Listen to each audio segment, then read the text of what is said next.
Hello बच्चों, let us read the question first and the question is find the general solutions of the following equations. Cot x is equal to minus root 3. Okay, so to solve this question, first of all, we'll write some key concept here. तो यहाँ पे की concept हम क्या लिखेंगे कि हमारे पास हम जानते हैं कि कॉट एक्स को हम क्या लिख सकते हैं, टेन के फॉर्म में कैसे लिखते हैं, 1/10x। ठीक है। और यदि टेन एक्स का जनरल सोल्यूशन लिखना हो हमें तो कैसे लिखते हैं, मान लीजिए हमें टेन थीटा दिया गया हो और tan theta is equal to बोले सॉरी टेन अल्फ़ा हो जाए। ठीक है।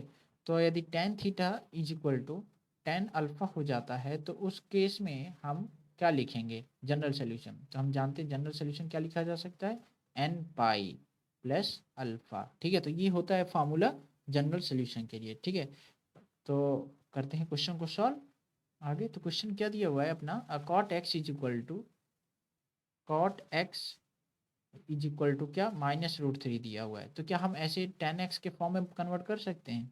ठीक है, तो tan x is equal to क्या हो जाएगा, माइनस रूट 3। ठीक है, तो फर्दर यदि हम इसे सॉल्व करें, यदि मान लीजिए यहाँ हम सॉल्व करते हैं कि टेन एक्स की वैल्यू क्या आ जाएगा आपका, माइनस ऑफ 1/√3 हो जाएगा। ठीक, अब क्वेश्चन ये उठता है कि टेन एक्स आपका -1/√3 कब देता है, यानी किस वैल्यू पर देता है।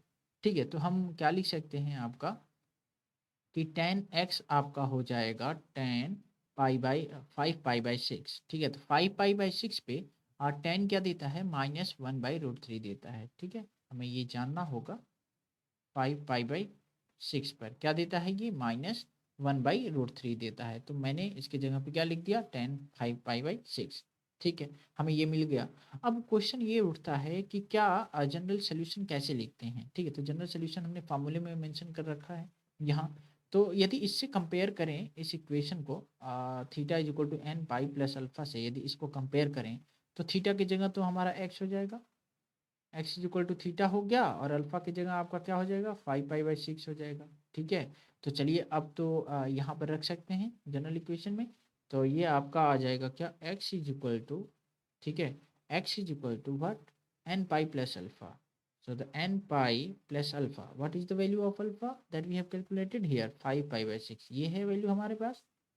तो ये हो जाएगा हमारा फाइनल आंसर, या हम बोल सकते हैं जनरल सोल्यूशन।